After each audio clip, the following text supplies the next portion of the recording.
مشكلتك يا احمد يا شوبير انك بتنسى، او مش بتنسى، انك عشان ما بتعرفش تقف مع الحق، او ما بتقفش مع الحق، بتقف مع جبهة واحدة بس، فبتنسى.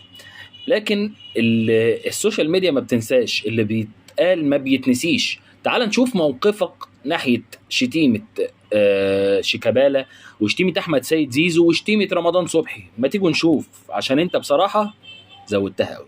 شوبير ساعة رمضان صبحي لما مشي من الأهلي، جماهير الأهلي مسكته سلخ في كل مباراة ولمدة 3-4 سنين. تعالوا بقى بص بيقول ايه بقى لرمضان. أنصح رمضان صبحي بإنه يحط قطن في ودانه من هتافات جماهير الأهلي ضده. الله، اشمعنى هنا يحط قطن في ودانه وما يدافعش عن حقه ولا يشتكي؟ اشمعنى؟ ها، وما يتغرمش النادي يعني، او جماهير النادي ده ما تتغرمش. تعالوا بقى نشوف الناحية التانية لما الجماهير شتمت زيزو. هتافات جماهير الزمالك ضد زيزو لا يمكن أن تمر مرور الكرام. ليه يا فندم؟ ليه؟ هنيجي للعدل.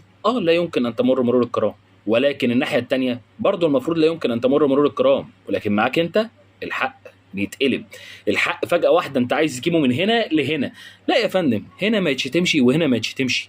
شيكابالا لما اتشتم واتعجن ليل نهار، حضرتك ما طلعتش دافعت عنه، ما طلعتش اتكلمت كده وقلت لابد ما جماهير الاهلي تعاقب ليل نهار. لما راحوا الترب انتهكوا حرمة الميتين شخصيا، وراحوا عملوا فيديو هناك قمة قلة الأدب والسفالة والانحطاط وعدم الدين والأخلاق، وما طلعتش اتكلمت ليه؟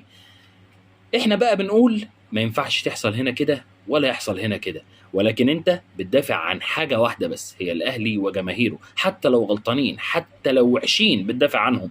مشكلتك بقى غيرنا احنا او انا كزملكاوي، لو الزمالك غلط بطلع اقول انه غلط، لو الاهلي غلط بطلع اقول انه غلط، عشان انا هتحاسب قدام ربنا، العدل، الحكم اللي محدش ابدا عنده هيتظلم. لكن انت بتتبع حاجة واحدة بس، واحنا مش زيك.